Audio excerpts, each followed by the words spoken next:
தேடி தேடி சென்று சோறு தின்பதையும், தேவையே இல்லாமல் அவுட்டிங் என்ற பெயரில் ஊர் சுற்றுவதையும், நடுராத்திரியில் திரைப்படம் பார்க்கப் போவதையும், நாகரிகம் என்ற பெயரில் அநாகரிகத்தில் ஈடுபடுவதையுமே இந்த தலைமுறையினர் வாழ்வியலாக ஆக்கி வருகின்றார்கள்.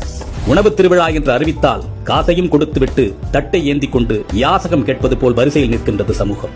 ஒரு நடிகன் தன்னுடைய வருமானத்தை பெருக்கிக் கொள்ள நள்ளிரவு காட்சிகளை வைக்கின்றார். அறிவை இழந்து குடும்பத்தோடு சென்று கூட்ட நெரிசல் சிக்கி இறந்து போகின்றார்கள்.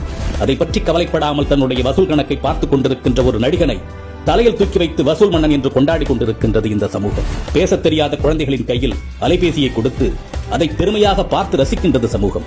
இரவு 2 மணிக்கு மிட்நைட் பிரியாணியை குடும்பத்தோடு சென்று சாப்பிடுவது கௌரவமாகிவிட்டது. நீங்கள் உங்கள் குழந்தைகளுக்கு உணவு கொடுக்கவில்லை, ஸ்லோ பாய்சன் கொடுக்கின்றீர்கள். உங்கள் தலைமுறையை மலடாக்குவதற்கு மருந்து கொடுத்துக் கொண்டிருக்கின்றீர்கள். பிள்ளையை பெற்ற பெற்றோர்களே, நம்மில் பலர் பிள்ளைகளை உருவாக்கவில்லை, நிறைய வருமானம் கொடுக்கும் ஜெர்சி மாடுகளை உருவாக்கி கொண்டிருக்கின்றோம். உங்களில் எத்தனை பேரின் பிள்ளைகளுக்கு அறிமுகம் இல்லாத ஒரு மனிதரிடம் 10 நிமிடம் உரையாட தெரியும்? சொல்லிக் கொடுத்திருக்கின்றீர்களா? இனி சொல்லிக் கொடுங்கள். உங்களில் எத்தனை பேரின் பிள்ளைகளுக்கு தன்னம்பிக்கைக்கும் தலைகணத்திற்கும் உள்ள வேறுபாடு தெரியும்? சொல்லிக் கொடுத்திருக்கின்றீர்களா? இனி சொல்லிக் கொடுங்கள். உங்களில் எத்தனை பேரின் பிள்ளைகளுக்கு நம் தாய்மொழியில் தமிழில் தொடர்ந்து ஒரு 5 நிமிடம் பிற மொழி கலவாமல் பேச தெரியும்?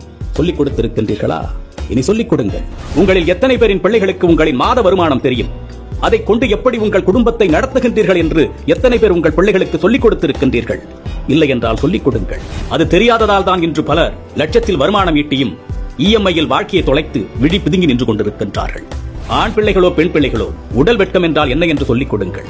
10 வயதில் அணியும் ஆடையது, பருவ வயதில் அணியும் ஆடையது, படுக்கையில் அணியும் ஆடையது, பொதுவெளியில் அணியும் ஆடையது என்று வேறுபாடுகளை சொல்லிக் கொடுங்கள். நம்மில் பல பேரின் பிள்ளைகளுக்கு ஐபோனின் விலை தெரியும், வந்த திரைப்படத்தின் வசூல், வரப்போகும் திரைப்படத்தின் புள்ளி விவரங்கள் எல்லாமே தெரியும். ஆனால் அன்றாடம் நாம் உண்ணக்கூடிய அரிசியின் விலை தெரியுமா? காய்கறிகளின் நிலவரம் தெரியுமா? நம் பிள்ளைகளில் பலருக்கு பில்கேட்ஸை தெரியும், எலான் மஸ்கை தெரியும். ஆனால் நம் மொழிக்காக, இனத்தின் வளர்ச்சிக்காக இன்னுயிர் துறந்த தியாக வரலாறுகளை பற்றி தெரியுமா? இன்னும் சொல்வதானால் உங்களில் எத்தனை பேர் அவர்களை நினைத்து பார்க்கின்றீர்கள்? நம் மண்ணின் தியாக வரலாறுகளை நம் பிள்ளைகளுக்கு சொல்லிக் கொடுங்கள். எப்பொழுதுமே உறவுகளை எதிரிகளாக மட்டுமே கட்டமைத்து அவர்களை மூளைகளை ஏற்றி விடாதீர்கள். உறவுகளை ஒதுக்கத் தொடங்குங்கள் என்று அவர்களுக்கு நீங்கள் சொல்லிக் கொடுத்து விட்டால் அவர்கள் வளர்ந்து விட்ட பிறகு அவர்கள் ஒதுக்குகின்ற முதலாவது நபர் நீங்களாக தான் இருப்பீர்கள். வாழ்க்கை என்பது வெறும் கேளிக்கையும் வேடிக்கையும் பணம் ஈட்டுவதும் ஆடம்பரமும் மட்டுமல்ல, அது மன நிறைவாக வாழ்வது.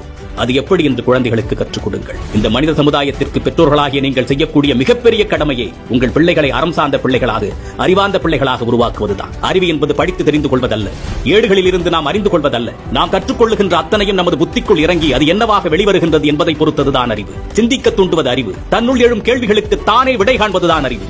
அப்படிப்பட்ட அறிவை உங்கள் பிள்ளைகளுக்கு வழங்குங்கள்.